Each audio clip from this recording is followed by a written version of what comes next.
That's all. Very good point. Shri Asaduddin Owaisi. बहुत बहुत शुक्रिया सर। स्पीकर सर, मैं ये वक्फ तरमीमी बिल की मुखालिफत में खड़ा हुआ हूं। किसी एक शायर ने बड़ा अच्छा कहा था, जब भी ज़मीर और ज़र्फ का सौदा हो दोस्तों, जब भी ज़मीर और ज़र्फ का सौदा हो दोस्तों, कायम रहो हुसैन के इनकार की तरह। सर, ये वक्फ तरमीमी बिल भारत के गयूर मुसलमानों के ईमान पर, इबादत पर एक हमला है। नरेंद्र मोदी की हुकूमत ने इस मुल्क की सबसे बड़ी अक़लियत के खिलाफ एक ऐलान जंग कर दिया, और ये जंग ना सिर्फ मेरे जिस्म पर है, बल्कि मेरी आज़ादी पर, मेरी समाजी और माशी मार्जिनलाइजेशन पर है, मेरी शहरियत पर है, मेरे मदरसे, मस्जिदों, खानखाहों को और दरगाहों को निशाना बनाया जा रहा है। और ये हुकूमत सच्चाई को नहीं बयान कर रही है कि ये तरमीमी बिल से मुसलमानों का तहफ़्फ़ुज़, तरक्की और गुर्बत का खात्मा होगा। ये सरासर झूठ है। सर, अगर आप आइन के आर्टिकल 14 को देखेंगे तो उसमें लिखा हुआ है इक्वल प्रोटेक्शन। अब आप देख लीजिए सर कि हिंदू, सिख और जैन को और बौद्ध को उनके एंडोमेंट में तहफ़्फ़ुज़ मिलेगा, क्योंकि उनका एंडोमेंट बाय यूजर बरकरार है और उनका एडमिनिस्ट्रेशन उनके हाथ में होगा। कि गैर हिंदू या गैर उनके मजहब का आदमी दान भी दे सकता है उनके लिए, और एंडोमेंट बोर्ड का तहफ़्फ़ुज़ भी मिलेगा, क्योंकि उसके ऊपर ओवरराइडिंग क्लॉज अप्लाई नहीं होगा, लिमिटेशन का कानून उस पर अप्लाई नहीं होगा। उसके बरक्स ऑपोजिट आप देख लीजिए, मुस्लिम वक्फ को वक्फ बाय यूजर निकाल दिया गया।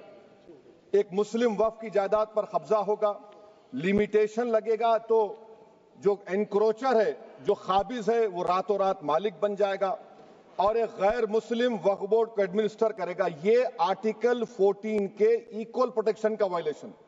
अब आर्टिकल 14 में सर इक्वालिटी बिफोर लॉ भी है, और उसका कैसा वायलेशन हो रहा है कि कोई आर्बिट्ररी स्टेप नहीं ले सकता और कोई भी ऑफिशियल किसी भी तरीके से गलत आर्बिट्ररी फैसला नहीं लगा। यहां पर आप एक डेजिग्नेटेड ऑफिसर को रखकर वो फैसला लेगा कि ये जायदाद वक्फ की है, गवर्नमेंट की है। क्या ये प्रिंसिपल्स ऑफ नेचुरलिटी के खिलाफ नहीं है, जिसका तकर्रुर एग्जीक्यूटिव करती है? ये हमारे theory of separation of powers, Bharat के आइन का बेसिक स्ट्रक्चर का हिस्सा है। क्या इसका वायलेशन नहीं है? सर, आर्टिकल 25 का वायलेशन कैसे है कि आप मुसलमानों से वक्फ बाय यूजर छीन रहे हैं और फिर आप कर्ब कर रहे हैं वक्फ वाल औलाद को, मगर वहीं पर दूसरे धर्म के मानने वालों को उनके मजहब पर चलने की पूरी इजाजत है। लफ्ज जो आर्टिकल 25 में इस्तेमाल हुआ सर, वो इक्वली एंटाइटल्ड, यहां पर मुसलमानों के इक्वल एंटाइटल्ड नहीं हो रहा। अभी हम गृह मंत्री का, वजीर दाखिला का यहां पर उनका हमने तकरीर सुनी, यहां पर वो ये कहते हैं, वजीर दाखिला, शायद वो कटमुल्ला की जबान ना कह दें, वजीर दाखिला कहने पर वजीर दाखिला ने अपने बयान में कहा कि बोर्ड और काउंसिल जो होगा वो माने वक्फ इस्लाम से अलग है। सर, अगर ये बात सच है आपकी, तो फिर आपको ये कानून बनाने की जरूरत ही नहीं है। आप एक नॉन स्टैट्यूटरी बॉडी बना दीजिए। ये जो कानून बन रहा है ना सर, ये आर्टिकल 26 इसका सोर्स है, और आर्टिकल 26 जब इसका सोर्स है तो आर्टिकल 26 का ABCD क्या कहता है कि रिलीजियस डिनोमिनेशन को अपने मजहब के अफेयर्स खुद चलाना, मूवेबल इमूवेबल प्रॉपर्टी को लेना और एडमिनिस्टर करना। जब हिंदू धर्म को, बौद्ध धर्म को, सिखों को यह राइट दिया गया है, तो आप कैसे मुसलमानों से छीन रहे हैं? तो ये आर्टिकल 26 का ग्रेव वायलेशन है। तो सर, अब वक्फ बाय यूजर का मामला देखिए, मिनिस्टर साहब ने कहा कि एंक्रोचमेंट हो रहा है, 17,000 एंक्रोचमेंट हुए हैं। तो यही नरेंद्र मोदी की हुकूमत ने 2014 में उस वक्त के मंत्री ने एक Waqf properties eviction of unauthorised occupants bill को इंट्रोड्यूस किया। आपने विड्रॉ कर लिया 2024 में उसको। क्यों विड्रॉ किया सर आपने? जब आप मान रहे थे कि एंक्रोचमेंट हो रहा है तो आपने बिल को विड्रॉ कर लिया। अच्छा सर, अब वक्फ बाय यूजर को आपने निकाल दिया, माने कंडीशन क्या लगाए कि अगर उसमें डिस्प्यूट होगा और गवर्नमेंट प्रॉपर्टी होगी। सर, डिस्प्यूट तो है। मिसाल के तौर पर मोहिबुल्लाह साहब जिस मस्जिद के इमाम हैं, पार्लियामेंट के सामने मस्जिद है सर, 123 प्रॉपर्टीज में मस्जिद है, डिस्प्यूट चल रहा है।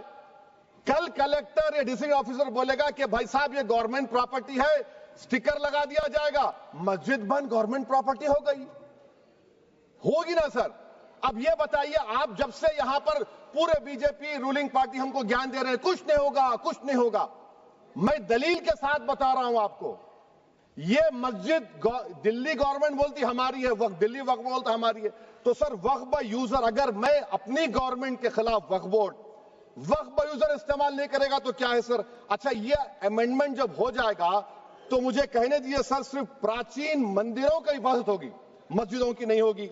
अब सर आप आ जाइए, अगर डिस्प्यूट मेरा एंशिएंट मॉन्यूमेंट से वक्फ का, एक मिसाल दे रहा हूं, दिल्ली में 172 वक्फ प्रॉपर्टीज एएसआई कंट्रोल में है, मैं तो हार ही गया वो, क्योंकि मेरे पास डॉक्यूमेंट नहीं है। आप कह रहे हैं कि डॉक्यूमेंट चढ़ाओ, अगर मेरा गवर्नमेंट से डिस्प्यूट चल रहा है मैं तो क्लेम ही नहीं कर सकता, क्योंकि आप जज बनेंगे, आप ही फैसला करेंगे, और जब तक आप फैसला नहीं करते वो वक्फ की प्रॉपर्टी नहीं होगी। वो प्रोविजन डाल दिया आपने। अच्छा, अगर मेरा डिस्प्यूट एंक्रोचर से होगा सर, तो एंक्रोचर में तो आपने तो 107 को डिलीट कर दिया, आप रातों रात खाबिज को, एंक्रोचर को मालिक बना रहे हैं। सर मैं ये पूछना चाहता हूं आपके जरिए हुकूमत से, एक मुंबई में एक बहुत बड़े दौलतमंद है, खोजा बरादरी का यतीम खाना था, उन्होंने 2004 या 5 में 22 करोड़ में खरीद लिया। वो केस सुप्रीम कोर्ट में, क्या आप उनको मालिक बनाना चाहती हैं लिमिटेशन एक्ट अप्लाई करके? हमको बताइए, हम जानना चाह रहे हैं। और सच्चर कमेटी ने सर 2007 में कहा कि दिल्ली के 123 प्रॉपर्टीज की मार्केट वैल्यू 6000 करोड़ की। आज हम 2025 में आ गए, क्यों आप उन प्रॉपर्टीज के खिलाफ पड़े हुए? 1976 में उस वक्त के वजीर आजम इंदिरा गांधी लेटर लिखा, इसको आप दे दीजिए, मगर आप उसको मानने को तैयार नहीं है। तो सर और एक जो झूठ फैलाया जा रहा है, management, empowerment, efficient development. Sir this bill takes any management from the hands of Muslims, disempowers the waqf in comparison to any other stakeholder, takes away the efficiency of administration and hampers development. Waqf disempowerment in the name of efficiency, inefficiency is being created.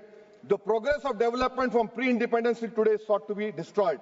Sir अभी हमारे home minister साहब ने फजल पुकाया case का जिक्र किया। Sir मैं आपसे गुजारिश करूंगा कि होम मिनिस्टर जरा अच्छे लोगों को रखकर इंफॉर्मेशन ले।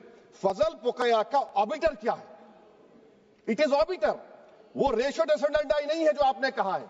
अच्छा सर, शेड्यूल ट्राइब के बारे में कहा, क्या शेड्यूल ट्राइब में मुसलमान नहीं होते? शेड्यूल कास्ट में नहीं होता मुसलमान, शेड्यूल ट्राइब में मुसलमान होता। तो क्या आर्टिकल 25 मेरा चला गया, आर्टिकल 26 चला गया, आर्टिकल 14 चला गया, 15 चला गया, 29 चला गया? लक्षद्वीप का एक मुसलमान एमपी है, क्या उसको राइट नहीं है क्योंकि ट्राइबल है? क्या कह रहे हैं आप? इस ऐवान को क्यों गुमराह कर रहे हैं आप शेड्यूल ट्राइब के नाम पर? सर और एक चीज जो आपको बता रहा हूं सर, अब आप जब आर्टिकल 26 से मेरा सोर्स है, तो आप सेंट्रल वक्फ काउंसिल में 22 में से 10-11 आप नॉन मुस्लिम को बना सकते हैं। रिलीजन न्यूट्रल आपने कह दिया, और आप बनाएंगे, क्यों बनाएंगे आप? स्टेट वक्फ बोर्ड में 7 नॉन मुस्लिम होंगे और 4 मुसलमान क्यों होंगे? क्योंकि आप लॉ में 95 में डायरेक्ट मैनेजमेंट में ले सकते हैं 5 साल के लिए। आप वक्फ बाय यूजर को आप कलेक्टर डिस्ट्रिक्ट ऑफिसर बोलेगा ये वक्फ की प्रॉपर्टी नहीं है, तो वो वक्फ बोर्ड खामोश बैठ जाएगा, कुछ एक्शन ही नहीं लेगा, क्योंकि वो आपके प्यादे हैं। अच्छा, जब आप नॉमिनेट करेंगे सर मैं मोदी गवर्नमेंट के खिलाफ नो कॉन्फिडेंस ला सकता हूं, मगर वक्फ बोर्ड का चेयरमैन जो नॉमिनेट होगा उसके खिलाफ नो कॉन्फिडेंस नहीं ला सकते, हम बिल्कुल नहीं ला सकते। क्या मजाक है बताइए आप? ये डेमोक्रेसी है। नॉमिनेट भी स्टेट गवर्नमेंट करेगी, वो अगर डिक्टेटर बन जाएगा जैसा आज भारत में हो रहा है तो वो भी नहीं हटेगा। कम से कम यहां पर तो इलेक्शन है, वहां पर तो आप 5 साल झेलते रहो उसको। अच्छा सर, अब ये जो क्लॉज 11 और क्लॉज 9 आप 16AA से देखिए, where the qualification of the members of the board has been limited only to 3 categories contained in 14(1)(c). Intention is very clear that the majority is to be packed with non-Muslims. So who will defend my interests, sir? If I cannot depend on the state waqf board, central waqf council, which are going to comprise non-Muslims, this in itself is a clear violation of Article 26, 14 and 15, sir. अच्छा sir, CO पहले 95 act में था कि word मुस्लिम, आपने गायब कर दिया उसको। अरे आखिर क्यों इतनी नफरत है आपके लफ्ज मुसलमान से? अच्छा फिर क्या कह रहे हैं आप कि ये भी आर्टिकल 26 का वायलेशन है। सब जितने हिंदू धर्म के प्रॉपर्टीज हैं, सिख धर्म के, बौद्ध के हैं और आपके जैन के, वहां पर उन्हीं के मजहब का ऑफिसर होगा। और कहां पर नहीं होगा? वक्फ बोर्ड में। Waqf board is a pure religious institution, इसको समझने की जरूरत है। तो आप ये कर दे रहे हैं सर। अच्छा सर आप देखिए, अब आप आ जाइए ये ट्राइब्यूनल पर। मुझे समझ में नहीं आया सर कि हमारे होम मिनिस्टर वजीर दाखिला ने क्या कह दिया कि 2013 में 2013 का जो कानून है वो नहीं बनता तो हम नहीं लेके आते। मैं बड़े अदब के साथ उनसे पूछना चाह रहा हूं कि क्या उस वक्त राजनाथ सिंह साहब, अडवाणी साहब, हमारी लेट सुषमा स्वराज, ये बड़े बड़े नेता यहां बैठे थे? आपने यूनानिमस उस कानून को पास करवा दिया। कीर्ति आजाद थे उस वक्त, अब यहां बैठे हैं वो टीएमसी में। तो क्या आप गलत थे या वो गलत थे? हमको बता दीजिए, आप बता दीजिए। क्योंकि अगर अडवाणी आपके लिए बहुत बड़ा नेता है, मेरे लिए नहीं हो सकते, आपके लिए आपने पद्मश्री दिया उनको। मोहतरमा सुषमा स्वराज की जबरदस्त तकारीर का मैं कायल हूं। वो बैठकर उस 2013 को यूनानिमस पास कर दिए। मुझे कंफ्यूजन है कि क्या अमित शाह, नरेंद्र मोदी बड़े हैं या अडवाणी बड़े हैं? आपके लिए आप तय कर लीजिए। अच्छा सर, आपके tribunal sir, railway Clements tribunal, NGT tribunal, income tax, वैसे 14-15 ट्राइब्यूनल है। हिंदू एंडोमेंट का ट्राइब्यूनल, सबका अपील नहीं होती, रिव्यू होता है। गृह मंत्री सरकार कह रही है कि नहीं रोक दिए, रोक लगा। कैसे रोक लगाते हैं? रिव्यू और अपील में तो फर्क होता है ना सर। आप ही कह रहे हैं कि पूरे कोर्ट्स में बैकलॉग है और आप अपील कर रहे हैं। अच्छा सर, रिटायर्ड डिस्ट्रिक्ट जज 95 में सिटिंग डिस्ट्रिक्ट जज था, जो एडमिनिस्ट्रेटिव कंट्रोल था सीजीआई साहब, उसको निकाल दिए। अच्छा सर, अब आप अभी हमारे मंत्री साहब ने कहा trust, sir Shri Sai Baba trust 2004, वो ये कहता है जो ऑफिसर उसमें काम करता है उसको साई बाबा का डिवोटी होने चाहिए और उसको डिक्लेरेशन लिख के देना पड़ेगा। यहां पर हो रहा तो यहां पर क्यों नहीं हो रहा? अच्छा सर, आप फिर देख लीजिए, ये आपका हो गया सर। अब अमित शाह साहब ने सेक्शन 2A के बारे में कहा और उन्होंने इस बात का इकरार कर लिया कि दाऊदी बोहरा के लिए यह बनाया गया है। मगर मैं आपके जरिए से गवर्नमेंट से पूछना चाह रहा हूं, आपने तो उस प्रोवाइजो में दाऊदी बोहरा का नाम ही नहीं लिखा। आपने उनको भी थैंक यू कर दिया, उनका नाम क्यों नहीं लिखा आपने? और सर, और गवर्नमेंट क्या कर रही है? आप मुस्लिम समाज में जो बेकार किस्म के लोग हैं उनको एक रास्ता बना रहे हैं, एग्जिट दिखा रहे हैं कि तुम्हें वक्त से बचना है तो तुम्हें ट्रस्ट बना लो। ये क्या कर रहे हैं सर आप? कम से कम उन दाऊदी बोहरा को आप दे देते। अच्छा sir, clause 3V section 36 clause 18 देख लीजिए।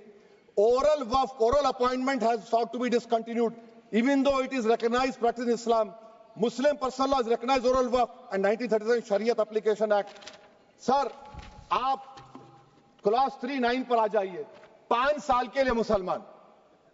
मैं किरण रिजिजू से पूछना चाहता हूं, सर दाढ़ी रखे तो मुसलमान प्रैक्टिसिंग है या क्लीन शेव आपकी तरह है? तो बताइए हमको, प्रैक्टिसिंग क्या होगा? अच्छा, किसी को पकड़ के मॉब लिंच कर दिया और बोले कि JSR का नारा लगाया, और वो JSR का नारा लगाया तो क्या मुसलमान रहेगा? नहीं रहेगा। या फिर देश के प्रधानमंत्री ने कहा था कपड़े देखकर पहचानो, तो क्या कपड़े देखकर आप कह देंगे? अच्छा, अगर कोई क्रिश्चियन हिंदू धर्म कबूल करता है तो क्या वो मंदिर को दे सकता प्रॉपर्टी? फिर भारत के संविधान में आर्टिकल 300 क्यों है सर? राइट टू इक्वालिटी क्यों है? फ्रीडम ऑफ रिलीजन क्यों है? 5 साल कहां से लाएंगे? अच्छा सर, और एक चीज सर, और एक चीज मैं आपको बोल के खत्म कर दूंगा सर। इस बिल में वक्फ औलाद का सर, इसमें आप देखिए clause 4(3)(2), the creation of waqf al-awlad shall not result in denial of inherent rights to heirs, including women heirs or the waqif or any other right of person. Sir, ये article 25 का violation है, शरीयत application act 37 का violation, article 300A का violation है। अच्छा, हिंदू धर्म में सेल्फ एक्वायर्ड प्रॉपर्टी को एक हिंदू, अब उसके फर्ज के 2 बच्चे हैं, वो एक को अपनी पूरी दौलत दे सकता है, कोई रोक टोक नहीं है। वो कहेगा नहीं मैं घर के बच्चों को नहीं दूंगा, मोहल्ले के गरीब को दे दूंगा, वो भी कोई रोक टोक नहीं है। वहां पर आपको बच्चों की फिक्र नहीं है। जब मैं अपनी प्रॉपर्टी को अल्लाह को मालिक बनाकर दे रहा हूं, आप कह रहे बच्चियों की फिक्र नहीं है। इतनी मोहब्बत आप बिल्किस बानो से दिखा देते तो आपके लिए दुआएं देती आपके लिए। तो सर आप दूसरी बात आप देख लीजिए सर, आखिरी बात कहकर मैं अपनी बात को मुकम्मल कर रहा हूं सर। नहीं खैर मैं मुकम्मल कर रहा हूं, स्पीकर साहब बहुत टाइम दे दिए। सर आप देखिए इसमें अमित शाह साहब बोले कि इतनी प्रॉपर्टीज का कब्जा हुआ, चोरी हुई, ये हुआ। सर क्लास 2652A सेक्शन, अगर कोई प्रॉपर्टी बेचता है 2 साल की सजा थी, आपने क्या कर दिया, उसको 6 महीने कर दिया। नॉन बेलेबल था, आपने बेलेबल कर दिया। सेक्शन 40 की बात करते हैं, सेक्शन 40 में सर हमको जो ज्वाइंट वर्किंग कमेटी का जो नोट्स दिए, उसमें मिनिस्ट्री ऑफ माइनॉरिटी अफेयर्स ने कहा कि 30 साल में 515 केसेस सेक्शन 40 के और सिर्फ 8 लोग कोर्ट को गए। वक्फ यूजर का कानून तेलंगाना आंध्रा में है, सेक्शन 40 का कानून तमिलनाडु 63 है, आंध्र प्रदेश में 43 है। और सर आप डायरेक्शन दे रहे हैं, अच्छा क्लॉज 4218B देखिए सर, आप रूल बना रहे हैं, कोऑपरेटिव फेडरलिज्म के खिलाफ है, इतना रूल बना रहे हैं। और आखिर में सर मैं आपको बताना चाह रहा हूं स्पीकर साहब, ये बिल का मकसद सिर्फ मुसलमानों को जलील और रुस्वा करना है, मुसलमानों को दूसरे दर्जे का शहरी बनाने का इनका मकसद है। सर अगर आप हिस्ट्री को पढ़ेंगे तो महात्मा गांधी उस वक्त के व्हाइट अफ्रीका में सफेद फार्म अफ्रीका के कानून को महात्मा गांधी ने कहा था कि ये मेरा कॉन्शियंस इसको मानता नहीं है, मैं इस कानून को कबूल नहीं करता हूं। तो महात्मा गांधी ने क्या किया, उन्होंने उस कानून को फाड़ दिया। तो मैं गांधी की तरह इस कानून को फाड़ता हूं, ये अनकॉन्स्टिट्यूशनल है सर। इस देश में झगड़े पैदा करने का काम बीजेपी करना चाहती है मस्जिद और मंदिर के नाम पर, इसीलिए मैं इसका कंडेम करता हूं। और मैं आपसे गुजारिश करता हूं कि मैंने अपने 10 अमेंडमेंट दी है, आप इसको कबूल करिए सर, मुझे बोलने का मौका दीजिए और उस पर डिवीजन का मैं डिमांड भी करूंगा। Thank you sir.